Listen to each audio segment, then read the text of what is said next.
Welcome to the Healing Pain Podcast with Dr. Joe Tatta.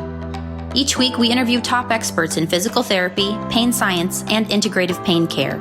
You'll learn the most up-to-date information for treating and reversing persistent pain. This podcast is for educational purposes only and not intended to be used as personalized medical advice. And now, here's your host, Dr. Joe Tatta. Hey friends, welcome back to this week's episode of the Healing Pain Podcast. This week, we're exploring the concept of interoception and how it impacts both physical as well as mental well-being. Interoception can be defined as one's sense of their internal state of the body. This is a full body sensory experience that has both conscious as well as a subconscious or semi-conscious layer to it. And as practitioners, we're able to train this sense just as we would train balance or proprioception. Interoception includes the brain's processing of signals relayed up from the body into specific subregions of the brain, such as the brainstem, the insula, and the somatosensory cortex. And this felt sense of our body and its organs and all of our physiologic processes allow for specific as well as subtle or nuanced representation of our emotional as well as our physical state. Interoception is important for maintaining homeostasis in the body. It improves one's self-awareness or body awareness. And it's a critical component of mindfulness training, especially when you're working with body-based conditions, such as reversing chronic pain or releasing trauma. Both have important ties to interoceptive processing. Training interoception, what we can also term as this eighth sense, is oftentimes left out of both physical as well as mental health treatment for chronic pain. Joining us today to speak about interoception is occupational therapist Kelly Mahler. Kelly has been an occupational therapist for 19 years, serving school-age children and adults, and is a winner of multiple awards, including the 2020 American Occupational Therapy Association Emerging and Innovative Practice Award. Kelly is a principal investigator in several research projects pertaining to the topics of interoception, self-regulation, trauma, as well as autism. On today's episode, we'll further define interoception, how it can be used in clinical practice, and how interoception has an influence on chronic pain and other chronic disease conditions. Okay, without further ado, let's learn about this eighth sense of interoception, and let's meet Dr. Kelly Mahler. Hey there, Kelly. Thanks for joining me for this week's episode. Thanks, Joe. I'm so excited to have this conversation with you. Me too. I'm excited to talk about interoception. Maybe a new term for some people, maybe a term that they're just starting to learn about and understand how it interacts with chronic pain, pediatrics, general health and well-being, physical health, mental health.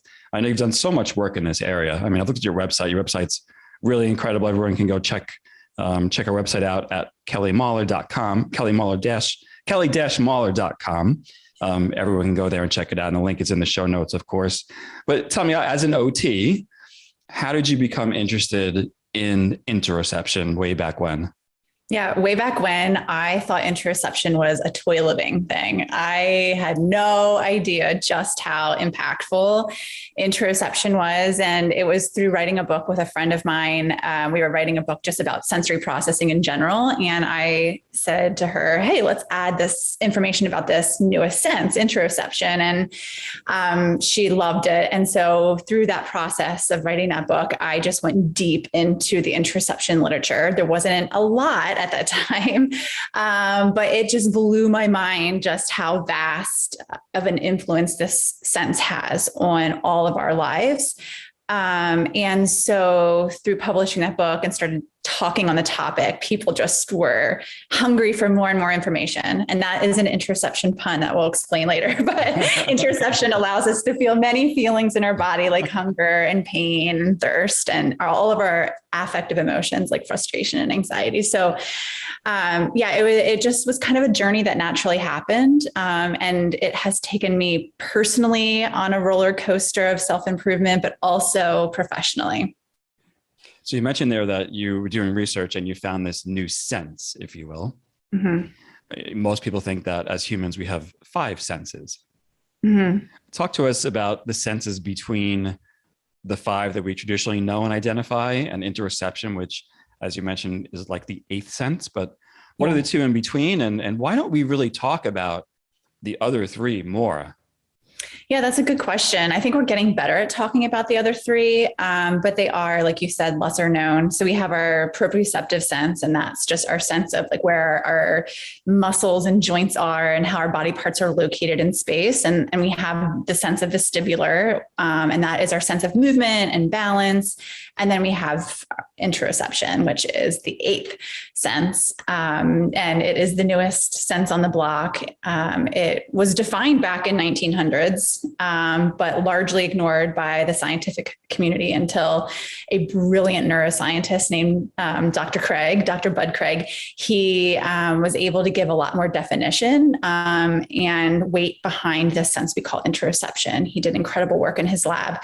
And since 2002, when Dr. Craig published his first paper on interoception, the neuroscience field has just caught on fire. It is like one of the hottest topics in neuroscience. It's starting to trickle over into medicine, and the trickle is even slower as it makes its way into practical application, like in PT and OT and so forth. Mm-hmm.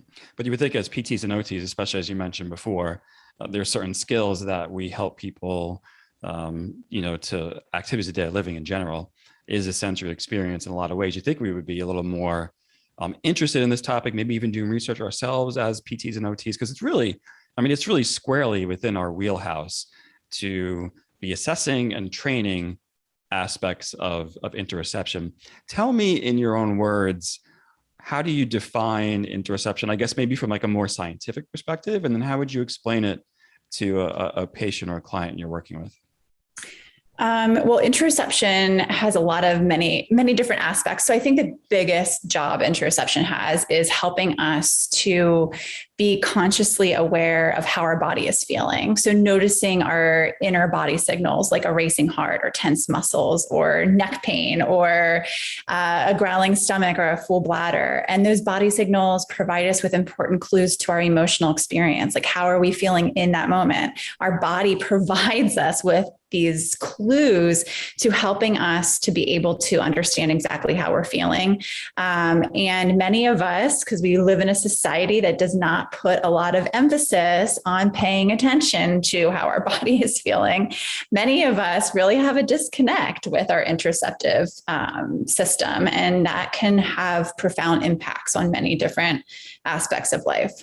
Mm-hmm. So when you say our society doesn't put an emphasis on what's happening in our body, which just resonates with me so well, because when you work in musculoskeletal medicine, there's definitely a segment of the population, certain diagnoses, if you will, mm-hmm. where you almost get this sense, and it wasn't apparent to me early on in practice, but it became apparent over the decades that, wow, this person doesn't have a sense of what's happening in their body, mm-hmm. both on a proprioceptive level, as well as you mentioned, an interoceptive level. And those two things, as you know, everything works together.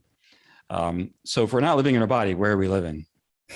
That's a great question. Yeah, we need to help our clients to live more in their body. And I think, we have to do so in safe ways, because there's a lot of times reasons why people are not living in their bodies. And we have to, of course, always be trauma informed and et cetera, et cetera. But yes, finding safe ways to get our clients back in their bodies, if they so choose to, is so important. Right. So in essence, really kind of what we're saying is our culture places a lot of emphasis on thoughts and thinking and living in the mind, if you will, cognition, mm-hmm. and to a lesser extent, language. And those are all important. But the other component is this interoception that you're talking about. Absolutely. And I think even beyond that, our society, I think, has marked it as perhaps a weakness if we slow down and listen to what our body's telling us, right? We are encouraged and conditioned to push through, to take care of other people's needs before our own, to have successful careers at no stop, or, whatever it is. How many people push through until they have a serious medical condition. And if they reflect back, many people report, oh, I had some clues coming from my body and I just ignored them. So I think that many times it's looked at as a weakness to listen and honor what your body's saying. I like that. So I want to stay with this for just a moment. Mm-hmm. So we're talking about becoming aware of the signals that our body is sending us. And you mentioned when we lack this awareness, there's this idea of pushing through, basically.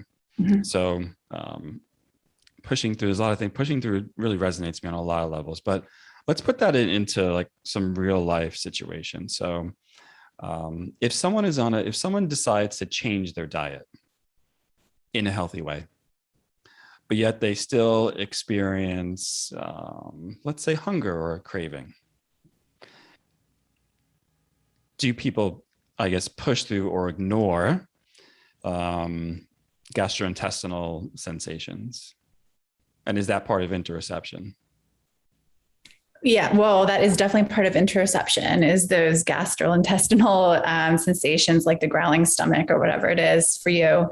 And I guess it depends on the diet. I know there's a huge field of called intuitive eating, and that's like really tuning in, noticing how your body feels.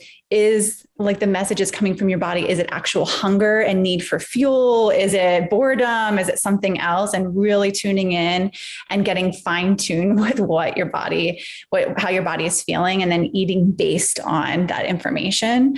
So I think it could depend. Your question depends on, I don't think many interoception practitioners would say you should ignore those hunger signals for the sake of losing weight. I think that then has some counterintuitive effects long-term.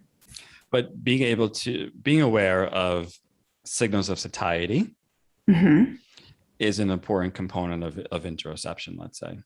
Yeah. And how many people, I'm guilty, how many people have just chowed through a bag of potato chips, not even paying attention to what they're eating. So an example is most people, let's say, are aware, or many people are aware of what it's like to feel hungry. There's like almost like an emptiness in your stomach, so to speak. But then one of the things we could work toward interoceptively is realizing, as you're eating that bag of potato chips, instead of eating the entire bag, maybe at the halfway point, you start to realize, wow, there's this sense of fullness or stretch in my stomach. And that's telling me that my stomach is probably full, and therefore it can connect more to the idea or the sensation of satiety. Absolutely. I think it's a really great example of how we can use our interoceptive signals for health benefits. How do you use it with children? Because I know you've done some work in pediatrics. Where does interoception come in really importantly with helping children thrive? Yeah, well, we talked about how interoception is an everyone thing, but my passion as an OT has been to support neurodivergent clients. So clients that are autistic, have ADHD, anxiety disorders, et cetera. And what we find is that for a lot of people with those diagnoses and conditions, they do struggle with noticing and understanding their interoceptive signals. So they might not be noticing or understanding that feeling of the growling stomach or that empty stomach, like you were mentioning. And so they might be relying on their caregivers to remind them to eat, or they might not notice the signs of like building overwhelm. And then all of a sudden they're in a full meltdown. Again, relying on their caregivers to step in and to help support their needs. So my work is all about really helping each client to discover their own inner sensations and understand what those inner sensations mean for them. So it's not us coming in and telling them how we think they should feel. It's us helping them to discover how they feel and their own unique experience. So you mentioned with children, so you're talking really about a situation of potentially sensory overload that might happen. Oh, absolutely. Yeah. And many times my clients, they don't notice those subtle signals saying like, hey, like something's a little off right now. And then all of a sudden it's this big interoception surprise, and they're at the most intense, emotional level, and they're just in a meltdown or shutdown. And that can be really hard if that's your only clue that something's off. When you get to that really intense point, that can be really hard because you can't really use rational thought. Like you're not going to be like, what coping strategy should I pick out right now that my psychologist taught me? Like it doesn't work that way. So we're really trying to help them to tune in and use their body signals as clues to their emotions. So it helps with assessing the incoming sensory data, let's say. And then what do we do with that sensory data to a certain extent? Yep, that's exactly what it's all about. Yep.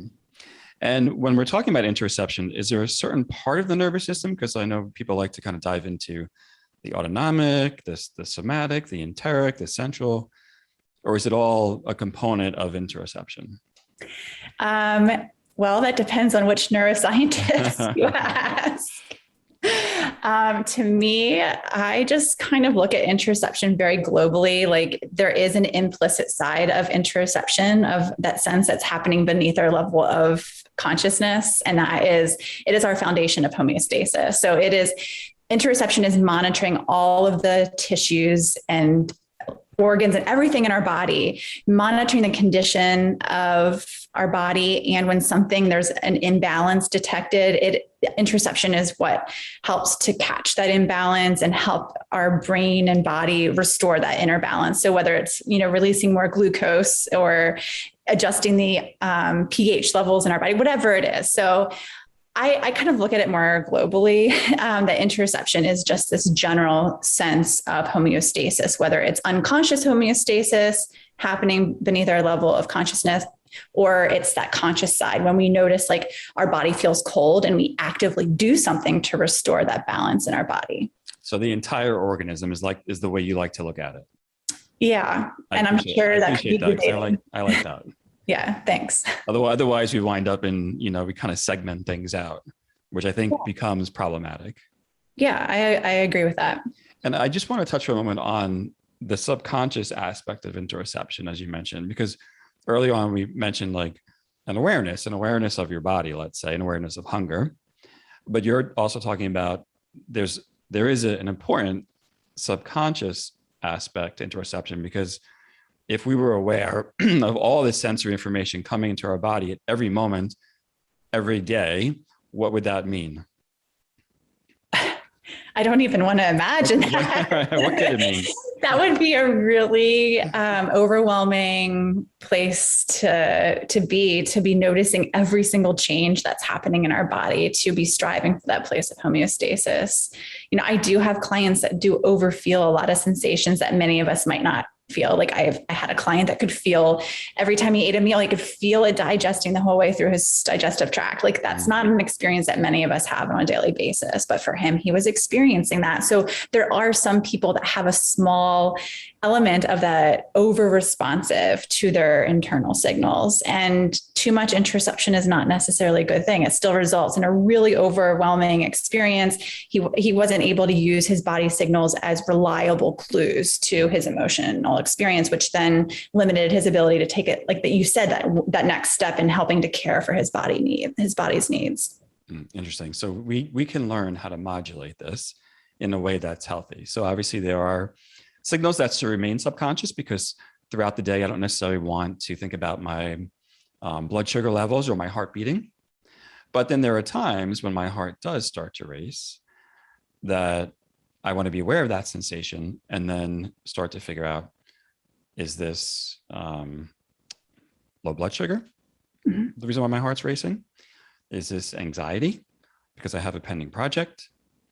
Or is this something worse? Obviously, I'm having a heart attack, so to speak. Right. So those are all kind of important ways for us to look at interoception and try to conceptualize it as far as the conscious and the subconscious. Where does chronic pain come into interoception, kind of in your world, in your view? Yeah, I think that's still something, again, that's of great debate among researchers. And for me, and I don't think that it doesn't really fit nicely into this definition, but we talked about how some people can be over responsive to their internal interoceptive signals and other people can be under responsive and have a completely different experience. And I know that for pain is the same way, that for some of my clients, they completely miss vital pain signals. Like I've had clients that have walked around on a broken femur for 3 days. And then versus, some of my other clients that do present with being very over responsive to the feelings in their body, almost to a painful place, and have really, chronic pain and somatic symptoms.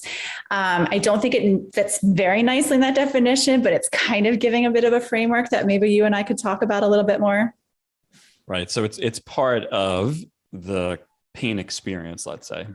Mm-hmm. Yeah. Interoception is why we feel pain. Right. So when we talk about embodied cognition, so the idea that my thoughts are embodied, like the thoughts I have a sensation in my body and I respond to those. Does that fit into the interoceptive / chronic pain category, or helping us understand the connection between interoception and chronic pain? I definitely think it could. I could go so many different ways with that question. It's a really good question.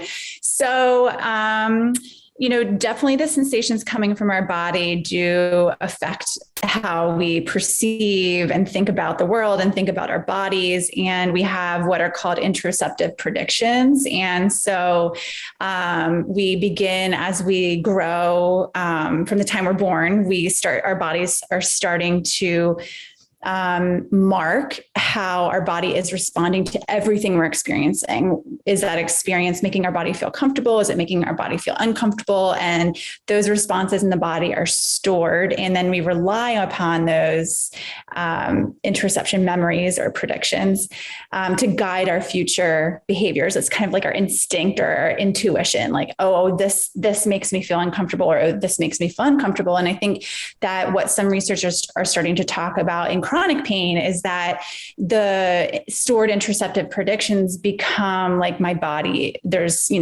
part of my body or my whole body is painful. And that becomes that person's stored interoceptive prediction. And so I don't know if I took that the way you wanted it to go, but it's all about, in my work, I do a lot of work with clients that have trauma as well. And it's all about like, how do we update the stored predictions and help you to have a more comfortable feeling in your body and update the fact that your body can be a comfortable place to be. Fascinating. So it led me right to another question. Okay. So you're mentioning these interoceptive stored memories. Mm-hmm.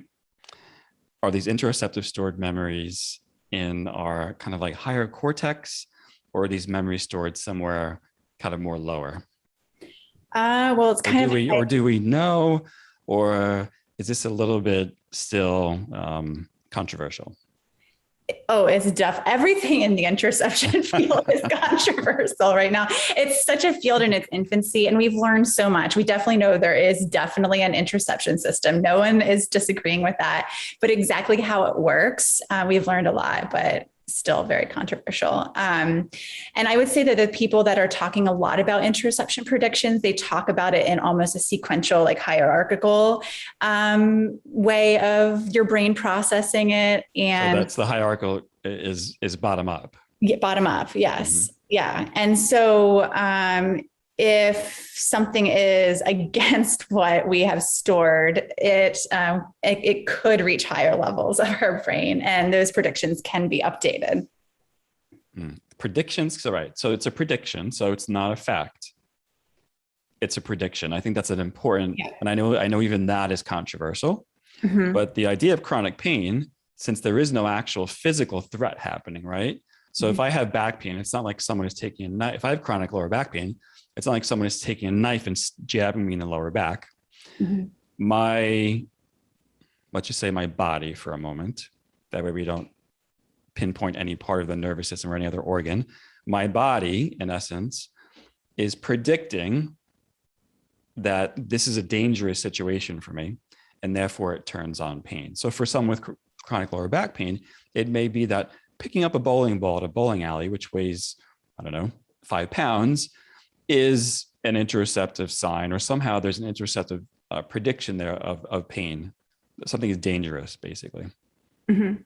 Yeah. And I like your question about fact. I think it is a fact for that person. Mm-hmm. But is it like based on our outsider view, it's, there is no actual danger, but to that person's interoceptive system, there is a real threat. It's perceived. There's a perceived danger. Yeah. Right. So I know you've read a lot of research. And I guess I just would love to hear your personal opinion on this. Do you think we always need, or are the higher centers of the brain, because there's so much emphasis always on the brain, needed, or are they really that critical with regard to interoception? Or is a lot just happening through the spinal thalamic systems, through the spinal cord, through maybe even the midbrain, lower parts of the brain that are important, that we might not even have to put so much focus on like the higher levels, higher centers of the brain? Yeah, that's an awesome question. And for so long, I was a cognitive-based therapist. I was doing lots of cognitive behavioral therapy, and through all of the interoception research and all of the work I've been doing, I definitely 1000% believe that body-based work is essential first, before we can even, or if we ever even need to get to that cognitive rational part of the brain in our therapies, but that the body is where we need to start. Say that again, Kelly, for me, just so I can hear it and everyone else can hear it again, because this is a message that I've been trying to send more and more, because I've done, a lot of work around psychologically informed therapies, which are important in the world of chronic pain, things like CBT and mindfulness and ACT, and we'll come back to mindfulness in a minute. But I implore, and I'm always, encouraging therapists, particularly PTs, although now I talk to a lot of mental health professionals about this as well, is that, look, cognitive behavioral therapies as an umbrella term have really informed a lot of what we do, and they're important. But specifically, when we look at two conditions specifically that we see as probably PTs and OTs so much, are chronic pain and chronic trauma, that they really are embodied conditions. And if we're just working kind of chin up, which pain neuroscience education has kind of left us in the world of a kind of like chin up perspective. We just need to give people knowledge, just give people education, change their thoughts, change their beliefs. And we just do that, it's all going to be okay. And I really think once you really spend time in the interoceptive literature the way you have, and you've done work, obviously researching and building out, products and programs, you really see that, okay, we're not just a head, we're not just a brain. And the idea of like this top down, bottom up is just silly. And all of this is one contiguous system in many ways. But you can't leave the body out of a body-based problem. Absolutely not. You're forgetting 90% of the entire body. If you're just chin up, you're missing the source. And I had a client that said something to me, and I don't know, it stuck with me. Maybe it'll stick with one or two of your listeners. I don't know. But she said that cognitive behavioral therapy is great, but it's like giving her a DVD without making sure her DVD player is working first. And I just thought that was so profound, because she was getting all of this talk, cognitive-based therapy, and nobody was helping her with the whole body piece. And it wasn't until she started doing interoception work that she started to have profound gains in her life. And this was like a woman in her 50s that has been through every single therapy out there. So it was really life-changing for her. Right. And this is where I've seen professionals take mindfulness kind of in a direction where I'm like, well, you're losing a critical piece of mindfulness. If you look at mindfulness as a top-down cognitive intervention, which again, the psychology world has pulled mindfulness into that cognitive realm. I mean, mindfulness-based cognitive therapy really took traditional CBT and put a mindfulness aspect into it. But what I'm not a fan of in that realm, and I really think it's important, again, in the context of chronic pain and working with patients with body-based conditions, is mindfulness should turn your attention in a non-judgmental, aware way to all the interoceptive processes that you're talking about. Yeah, absolutely. I think, I guess it depends on how you define mindfulness. Like, I am all about body mindfulness and noticing how your body is feeling in the present moment in a non-judgmental way. But of course, there's other forms of mindfulness, whether you're mindfully aware of, something in your environment or whatever it is, but that's not necessarily helping you tune into your body. In fact, it's helping you tune out of your body even more. Say more about that. So say that again, because that what you just said is really, really subtle. And I don't know how many people really will pick up on that. So maybe just kind of review that again, explain how that is and why that is. Well, this is a very simplified view, but mindfulness, again, in my categories in my brain, there's outer mindfulness and inner mindfulness. So the outer mindfulness is mindfully paying attention to something outside of your body, whether it's just, being present and aware of the noises in your environment or the smell in your environment, whatever it is. But then there's also the inner body mindfulness, and that's paying attention to how your body is feeling in the present moment. And so if you're only focused on the outer mindfulness, you're essentially pulling the mind even further away from the body. I think a mix of both is helpful, but especially if we want to help people to be tuning in to their interoceptive system, we need to be focused on the body-based mindfulness, that inner mindfulness. Right. So when you're training mindfulness and when you're instructing people with mindfulness, you can orient them toward stimuli in the environment. Mm-hmm. So for example, everyone can do this with us at home. Right now, pay attention to two things that you hear. One may be the sound of my voice, and just take a moment to notice one other thing that you might hear. And then you can also say, for example, take a moment now to notice two things that you see and just notice them and name them. So I might say Kelly and the rim of my glasses. Basically, those are two things that I can see. So those are environmental awareness, so to speak. Mm-hmm. And then you mentioned kind of a more internal awareness, right, which fits into interoception. Mm-hmm. So things like take a minute and just scan your right thigh. So the front of your thigh, from the top of your hip down to your kneecap. And as you're scanning, notice if you feel any sensation there, and notice if you feel temperature there. Fits well into interoception, right? Absolutely. Yep. Then this is the third one I'm curious about. I want to get your feedback on it as the expert in interoception. So then if I say, I'd like you to turn your awareness now to thoughts and just notice and name the first thought that comes up. So they might say, thirsty. I'm thirsty. That's my thought. How does that relate to interoception? Oh, you're asking really good questions. To me, thoughts are at that cognitive level, again, that high level, like cerebral cortex of our brain. And I try to always bring it back to the body, especially when we're just starting interoception-based work and just noticing, checking in with how your body is feeling, and trying to keep the thoughts out of it, which is very hard to do, but really just sticking to the body at first. So then let's take that one step further. So then if I say, take a moment to notice one thought, and someone says, I don't know, traffic. And then I say, as you're noticing that thought, what emotion do you connect to that? And they say, anger. How does that relate to interoception? Well, our body signals are clues to our emotions. So perhaps they're remembering that when they were in traffic, maybe in a subconscious way, they're remembering how their body felt, and that those body sensations informed, like that they were feeling angry in that moment. So that would be how interoception would be at play.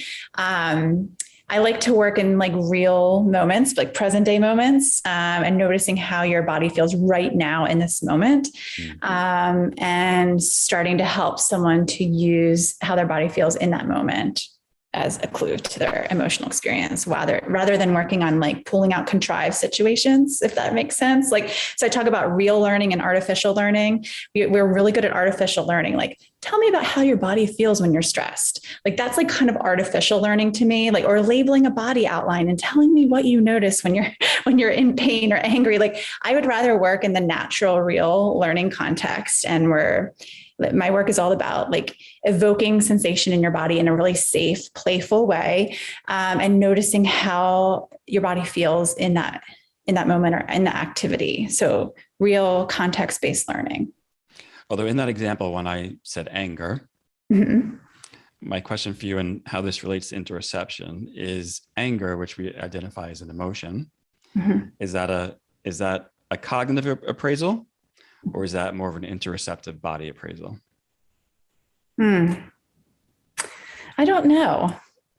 I think it's a little of both, maybe. I mean, it is a body appraisal. You're appraising what your body sensations mean. Because people, when you say anger, people may feel, I don't know, heat, let's say, in their neck or their cheeks. They may feel sweaty palms. They may feel tension in their shoulders, right? All those are more interoceptive signals.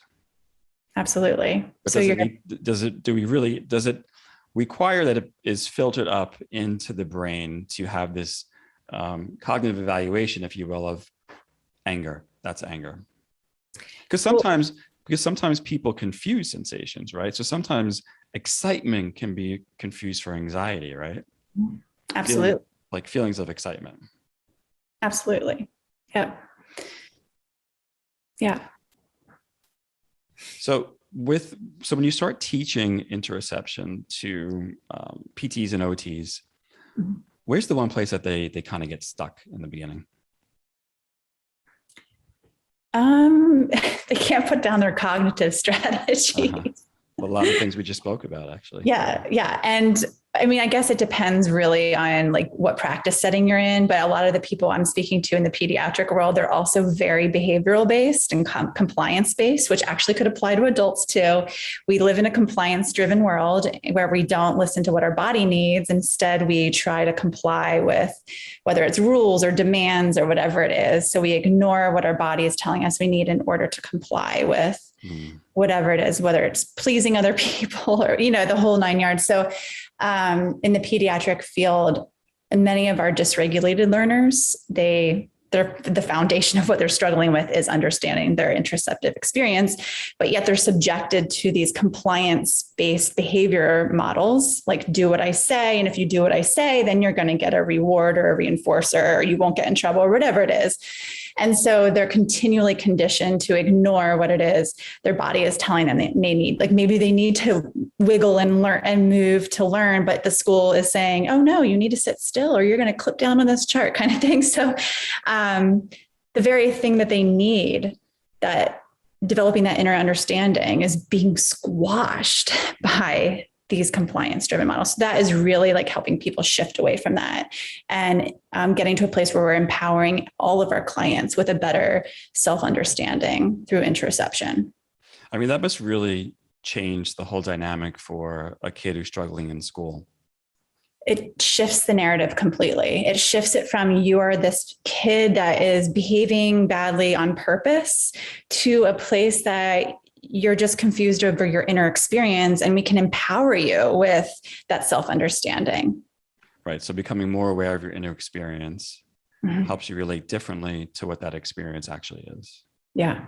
And that's how I said before, like you can confuse excitement with anxiety, so to speak.